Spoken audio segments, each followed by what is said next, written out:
ಎಲ್ಲರಿಗೂ ನಮಸ್ಕಾರ. Welcome back to my YouTube channel. ನಾನು ನಿಮ್ಮ ಬಸ್ಸು ಪ್ರಭು. ನಾನು ಇವತ್ತು ನಿಮ್ಮ ಜೊತೆ ಒಂದು ಹೊಸ ಡೇ ರೊಟೀನ್ ವ್ಲಾಗ್ನ ಶೇರ್ ಮಾಡ್ಕೊತಾ ಇದ್ದೀನಿ. ನಾನು ಲಾಸ್ಟ್ ವೀಡಿಯೋಸಲ್ಲೆಲ್ಲ ನೋಡಿದರೆ ನಾನು ಅಮ್ಮನ ಮನೆಗೆ ಬಂದಿದ್ದೀನಿ ಅಂತ ಅಪ್ಲೋಡ್ ಮಾಡಿದ್ದೀನಿ. ವೀಡಿಯೋಸ್ ಎಲ್ಲನೂ ಕೂಡ ನೋಡ್ಕೊಂಡು ಬಂದಿದ್ದೀರಾ ಅಂತ ಅನ್ಕೊತೀನಿ. ಹಾಗೆಯೇ ಇತ್ತೀಚೆಗೆ ತುಂಬ ಚೆನ್ನಾಗಿ ವ್ಯೂಸ್ ಕೂಡ ಬರ್ತಿದೆ. ನನಗಂತೂ ಸಿಕ್ಕಾಪಟ್ಟೆ ಖುಷಿನೂ ಕೂಡ ಆಯಿತು.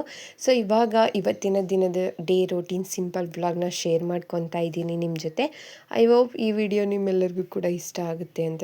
ಇಷ್ಟ ಆದರೆ ಪ್ಲೀಸ್ ಅಂದ್ಬಿಟ್ಟು ಲೈಕ್ ಮಾಡಿ, ಶೇರ್ ಮಾಡಿ, ಕಮೆಂಟ್ ಮಾಡಿ. ಹಾಗೆಯೇ ಯಾರೆಲ್ಲ ನನ್ನ ಚಾನಲ್ನ ಸಬ್ಸ್ಕ್ರೈಬ್ ಮಾಡದೆ ನೋಡ್ತಿದ್ದೀರಾ, ಪ್ಲೀಸ್ ಸಬ್ಸ್ಕ್ರೈಬ್ ಮಾಡಿಕೊಂಡು ವಿಡಿಯೋನ ನೋಡಿ ಅಂತ ಹೇಳ್ತಾ ಬನ್ನಿ ಇವತ್ತಿನ ವಿಡಿಯೋನ ಸ್ಟಾರ್ಟ್ ಮಾಡೋಣ. ಬೆಳಿಗ್ಗೆ ಬೇಗ ಎದ್ದು ಬ್ರೇಕ್ಫಾಸ್ಟ್ ಎಲ್ಲ ಮುಗಿಸ್ಕೊಂಡಿದ್ದಾಗಿತ್ತು. ಇವಾಗ ಸ್ವಲ್ಪ ಫ್ರೆಶ್ ಅಪ್ ಎಲ್ಲ ಆಗಿ ತಿಂಡಿ ಎಲ್ಲ ತಿಂದು ಕೂತ್ಕೊಂಡಿದ್ದೆ ಅಲ್ವಾ.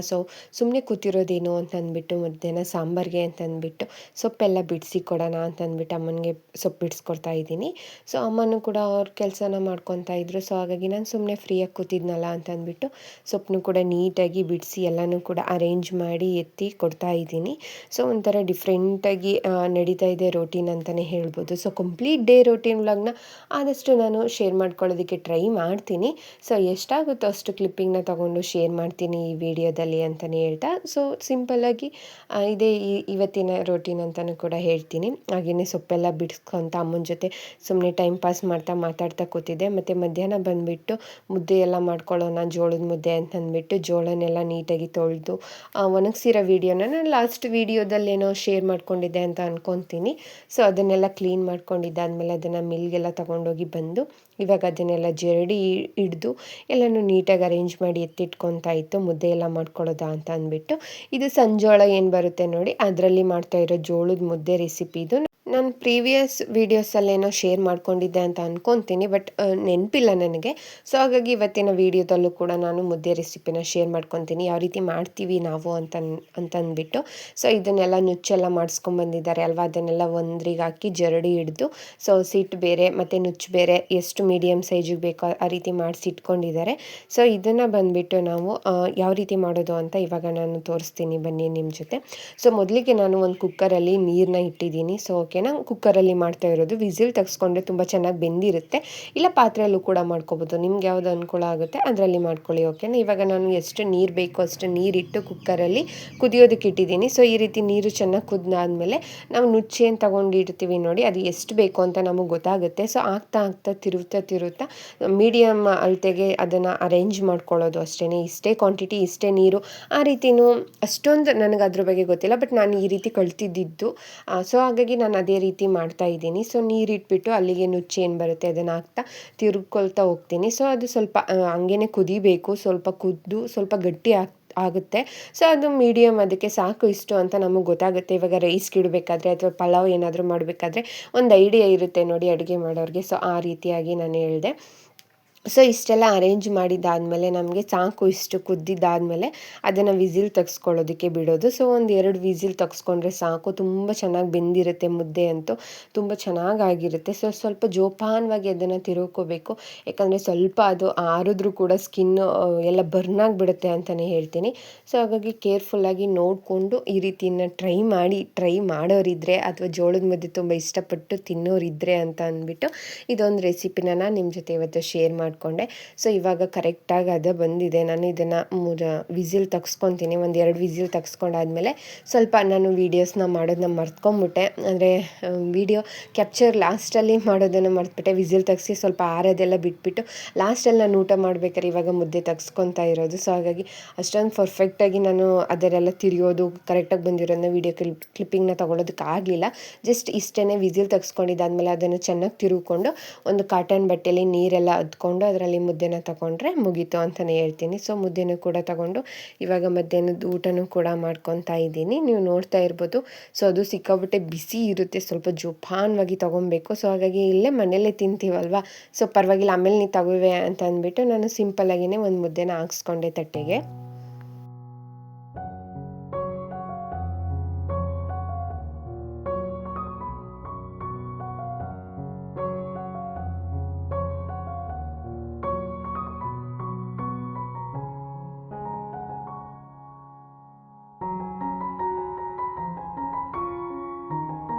ಊಟ ಎಲ್ಲ ಮುಗಿಸ್ಕೊಂಡಿದ್ದು ಕೂಡ ಆಯಿತು. ಓಕೆನಾ, ಸಂಜೆ ಆಯ್ತಿದ್ದಂಗೆ ಒಂದು ಬ್ಯೂಟಿಫುಲ್ ವ್ಯೂ ಅಂತಲೇ ಹೇಳ್ಬೋದು ಇಲ್ಲಿ ನಮ್ಮ ಅಮ್ಮನ ಮನೇಲಿ. ಸೊ ಒಂಥರ ಮಳೆ ಬರೋ ವಾತಾವರಣ ಇತ್ತು.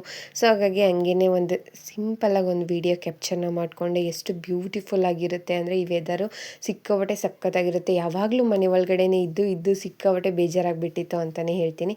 ಸೊ ಇದೊಂಥರ ಡಿಫ್ರೆಂಟ್ ವೈಬ್ ಅಂತಲೇ ಹೇಳ್ಬೋದು. ಮುಂದ್ಗಡೆ ಆಗಿರ್ಬೋದು ಅಥವಾ ನಮ್ಮ ಮನೆ ಹಿಂದ್ಗಡೆ ಆಗಿರ್ಬೋದು, ಸಿಕ್ಕಾಪಟ್ಟೆ ವ್ಯೂಸ್ ಸಖತ್ತಾಗಿದೆ. ಟೈಮ್ನ ಆರಾಮಾಗಿ ಸ್ಪೆಂಡ್ ಮಾಡ್ಬೋದು ಅಂತಲೇ ಹೇಳ್ತೀನಿ. ಸೊ ಇವಾಗ ವ್ಯೂ ನೋಡ್ತಾ ಇರ್ಬೋದು ನೀವು, ಎಷ್ಟೊಂದು ಸಖತ್ತಾಗಿ ಕಾಣ್ತಾ ಇದೆ ಅಂತಂದ್ಬಿಟ್ಟು.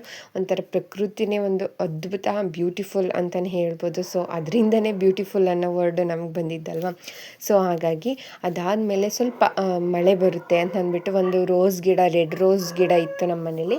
ಅದು ಸ್ವಲ್ಪ ಕಡ್ಡಿ ಹಂಗೆ ಒಣಗ್ತಾ ಇತ್ತು. ಅದಕ್ಕೋಸ್ಕರ ಅದಕ್ಕೆ ಪಾತ ಎಲ್ಲ ಮಾಡಿ ಮಣ್ಣೆಲ್ಲ ಗೆಡ್ಡೆಗೆ ಸೇರ್ಸೋಣ ಅಂತ ಅಂದ್ಬಿಟ್ಟು ನನ್ನ ತಮ್ಮ ಕೆಲಸನ ಮಾಡ್ತಾ ಇದ್ದ. ಹಂಗೆ ನಾನು ಹೂವೆಲ್ಲ ಅರಳಿತ್ತಲ್ವ, ಅದನ್ನೆಲ್ಲ ಕಟ್ ಮಾಡಿಬಿಡೋಣ ಮತ್ತು ಚೆನ್ನಾಗಿ ಚಿಗುರುತ್ತೆ ಅಂತ ಅಂದ್ಬಿಟ್ಟು ಆ ಕೆಲಸನೂ ಕೂಡ ಹಂಗೆ ಮಾಡ್ಕೊತಾ ಇದ್ದೆ. ಸೊ ಹಂಗೆ ಅದರದ್ದು ಒಂದು ಸ್ವಲ್ಪ ಸಿಂಪಲ್ಲಾಗಿ ಒಂದು ಕ್ಲಿಪ್ಪಿಂಗ್ನ ತೊಗೊಂಡಿದ್ದೆ, ಹಂಗೆ ಶೇರ್ ಮಾಡ್ಕೊತಾ ಇದ್ದೀನಿ. ಎಷ್ಟು ರೀತಿಯಾಗಿ ವೆದರ್ ಚೇಂಜ್ ಆಗುತ್ತೆ ಅಂತ ಅಂದ್ಬಿಟ್ಟು ನಿಮ್ಮ ಜೊತೆ ಶೇರ್ ಮಾಡ್ಕೊತಾ ಇದ್ದೀನಿ, ನೋಡ್ತಾ ಇರ್ಬೋದು. ಅದಾದಮೇಲೆ ಇವತ್ತಿನ ವೀಡಿಯೋನ ಅಲ್ಲಿಗೆ ಎಂಡ್ ಮಾಡಿ ನೆಕ್ಸ್ಟ್ ಟೈಮ್ ಒಂದು ಕ್ಲಿಪ್ಪಿಂಗ್ನ ತೊಗೊಂಡಿದ್ದೀನಿ, ಅದನ್ನು ಶೇರ್ ಮಾಡ್ತಾ ಇದ್ದೀನಿ. ಸೊ ನಮ್ಮ ಮನೇಲಿ ಮಾವಿನ ಮರಗಳಿದೆ. ಸೊ ಹಾಗಾಗಿ ಅಲ್ಲಿ ಮಾವಿನ ಕಾಯಿಗಳು, ಮಾವಿನ ಹಣ್ಣು, ಸೊ ಇದನ್ನೆಲ್ಲ ಬಂದಿದ್ರು. ಹಂಗೆ ಬಂದಿರೋದನ್ನ ಎಷ್ಟೊಂದು ಥರದ ಮಾವಿನ ಹಣ್ಣಿದೆ ಅಂತ ಅಂದ್ಬಿಟ್ಟು ವಿಡಿಯೋ ಕ್ಯಾಪ್ಚರ್ ಮಾಡ್ಕೊತಾ ಇದ್ದೀನಿ. ಕೆಲವೊಂದು ಟೈಮಲ್ಲಿ ಕೆಲವೊಂದು ವಸ್ತುಗಳು ನಮಗೆ ಸಿಗಲ್ಲ, ಕೆಲವೊಂದು ಸತಿ ಎಷ್ಟು ಬೇಕೋ ಅಷ್ಟು ಸಿಕ್ಕುತ್ತೆ ಅಂತ ಅನ್ನೋದಕ್ಕೆ ಇದೇ ಉದಾಹರಣೆ ಅಂತಲೇ ಹೇಳ್ತೀನಿ. ಕೆಲವೊಂದು ದಿನಗಳಲ್ಲಿ ನಮಗೆ ಮಾವಿನ ಯಾರು ಕೂಡ ಕೊಡ್ತಾನೆ ಇರಲಿಲ್ಲ, ಅಂದರೆ ಅಮೌಂಟ್ ಕೊಟ್ಟು ತಗೊಂಡು ಸಿಚುವೇಶನ್ ಕೂಡ ಇತ್ತು. ಬಟ್ ಇವಾಗ ಮರ ಹಾಕಿ ಬೆಳೆಸಿ ಅಲ್ಲಿ ಮಾವಿನ ಕಿತ್ಕೊಂಡು ಬಂದು ಅದನ್ನು ಅಡ ಹಾಕಿ ಅದನ್ನು ಹಣ್ಣು ಮಾಡಿ ತಿನ್ನೋದ್ರಲ್ಲಿ ಇರೋ ಖುಷಿನೇ ಬೇರೆ ಅಂತಲೇ ಹೇಳ್ತೀನಿ. ಒಂಥರ ತುಂಬ ಚೆನ್ನಾಗಿದೆ. ಕಾಲ ಇದೇ ರೀತಿ ಇರೋದಿಲ್ಲ ಅನ್ನೋದಕ್ಕೆ ಇದೆ ಸಾಕ್ಷಿ ಅಂತಲೇ ಹೇಳ್ಬೋದು. ಸಿಕ್ಕಾಪಟ್ಟೆ ಖುಷಿ ಆಯಿತು ಅಷ್ಟು ಮಾವಿನನ್ನೆಲ್ಲ ನೋಡಿಬಿಟ್ಟು. ಅಂದರೆ ಒಂದು 3 ಮರಗಳಿದೆ, 3 ಮರನ್ನು ಬೇರೆ ಬೇರೆ ರೀತಿ ಹಣ್ಣು ಅಂತಲೇ ಹೇಳ್ತೀನಿ. ಇವಾಗ ನೀವು ಇದರಲ್ಲೇ ನೋಡ್ತಾ ಇರ್ಬೋದು, ಆ ಕಡೆ ನಮ್ಮಮ್ಮ ಅರೇಂಜ್ ಮಾಡ್ತಾ ಇರೋ ಕಡೆನೇ ಸಣ್ಣ ಹಣ್ಣು ಬರುತ್ತೆ, ಅದು ಬಾದಾಮಿ ಮಾವಿನಣ್ಣು ಅಂತ. ಸೊ ಇದು ಒಂದು 3 ಥರ ಹಣ್ಣು ಹಾಕಿದ್ದಾರೆ. ಸೊ ಅಷ್ಟು ಸಿಕ್ಕಾಪಟ್ಟೆ ಸಖತ್ತಾಗಿ ಸ್ವೀಟ್ ಆಗಿತ್ತು ಅಂತಲೇ ಹೇಳ್ತೀನಿ. ಸಿಕ್ಕಾಪಟ್ಟೆ ಎಂಜಾಯ್ ಮಾಡಿದ್ದೀನಿ ನಾನು ಈ ಪ್ರೆಗ್ನೆನ್ಸಿ ಜರ್ನಿಯಲ್ಲಿ ಮಾವಿನಣ್ಣು ತಿಂದು ಅಂತಲೇ ಹೇಳ್ಬೋದು. ಅಂದರೆ ಎಷ್ಟು ಬೇಕು ಅಷ್ಟೇ ಲಿಮಿಟಾಗಿ ತಿಂದಿದ್ದೀನಿ ಅಂತಲೇ ಹೇಳ್ತೀನಿ. ಯಾಕಂದರೆ ಜಾಸ್ತಿ ತಿನ್ಕೊಂಬಿಟ್ರು ಸ್ವಲ್ಪ ಕಷ್ಟ ಆಗಿಬಿಡುತ್ತೆ ಅಲ್ವಾ. ಸೊ ಹಾಗಾಗಿ ಅದೊಂದು ಕ್ಲಿಪ್ಪಿಂಗ್ನ ತೊಗೊಂಡಿದ್ದಾದಮೇಲೆ ಮತ್ತು ನಮ್ಮ ಮನೆ ಮುಂದ್ಗಡೆ ಒಂದು ಹಿತ್ತಲಿದೆ. ಸೊ ಅಲ್ಲಿ ತೆಂಗಿನಕಾಯಿನೆಲ್ಲ ಪಟ್ಟು ಉಯ್ಯೋದು ಅಂತ ಹೇಳ್ತೀವಿ ನಮ್ಮ ಕಡೆ. ಸೊ ಅದನ್ನು ಏನಂತಾರೆ ಪರ್ಫೆಕ್ಟಾಗಿ ಅಷ್ಟೊಂದು ನನಗೆ ಗೊತ್ತಿಲ್ಲ. ಅದನ್ನು ಪಟ್ಟೋದು, ಅದು ಸಸಿ ಎಲ್ಲ ಬಂದಿದ್ದಾದಮೇಲೆ ತೆಂಗಿನ ಸಸಿ ಎಲ್ಲ ಮಾಡಿಕೊಂಡು ಅದನ್ನು ತೊಗೊಂಡೋಗೋ ಹೊಲದಲ್ಲಿ ನೆಡೋದಿರುತ್ತೆ ಅಲ್ವಾ.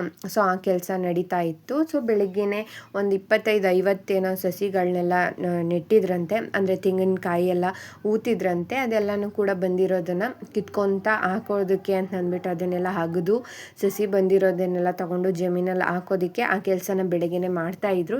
1-2 ತೆಂಗಿನ ಸಸಿ ಏನೋ ಹಾಳಾಗೋಯ್ತು, ಇನ್ನು ಬಾಕಿದೆಲ್ಲ ಸ್ವಲ್ಪ ಸಿಕ್ತು ಅಂತಲೇ ಹೇಳ್ತೀನಿ. ಅದನ್ನೆಲ್ಲ ನೀಟಾಗಿ ತಗೊಳ್ಬೇಕಂತೆ. ಸೊ ಮನೆ ಮುಂದ್ಗಡೆನೇ ನೀರು ತುಂಬ ಚೆನ್ನಾಗಿ ಹೋಗುತ್ತೆ. 1 ವರ್ಷ ಏನೋ ಟೈಮ್ ತಗೊಳುತ್ತಂತೆ ಇದು ಚೆನ್ನಾಗಿ ಚಿಗುರೊಡ್ದು.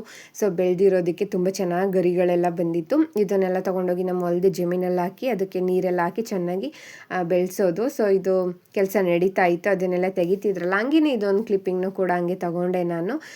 ಎಷ್ಟೊಂದು ಚೆನ್ನಾಗಿ ಬಂದಿದೆ, ನೋಡ್ತಾ ಇರ್ಬೋದು ನೀವು ತೆಂಗಿನ ಸಸಿಗಳೆಲ್ಲನೂ ಕೂಡ. ಇದು ಹೊರಗಡೆ ಎಲ್ಲ ಪರ್ಚೇಸ್ ಮಾಡ್ತೀವಿ ಅಂತಂದರೆ ಒಂದಕ್ಕೆ 200 ರೂಪಾಯಿ ಏನೋ ಕೊಡಬೇಕಂತೆ. ಸೊ ಹಾಗಾಗಿ ಇವರು ಮನೇಲೇ ಹಾಕ್ಕೊಂಡು ಬೆಳೆಸ್ಕೊಂಡು ತಗೊಂಡೋಗಿ ಜಮೀನೆಲ್ಲ ಹಾಕ್ತಾರೆ.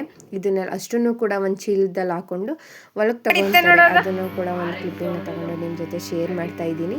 ಸೊ ಈ ವಿಡಿಯೋನ ನಾನು ಇಲ್ಲಿಗೆ ಎಂಡ್ ಮಾಡ್ತಿದ್ದೀನಿ. ಸೊ ಐ ಹೋಪ್ ಈ ವಿಡಿಯೋ ನಿಮ್ಗೆಲ್ಲರಿಗೂ ಇಷ್ಟ ಆಯಿತು ಅಂತ. ಸೊ ಸಿಗ್ತೀನಿ ನೆಕ್ಸ್ಟ್ ವಿಡಿಯೋದಲ್ಲಿ. Thank you so much.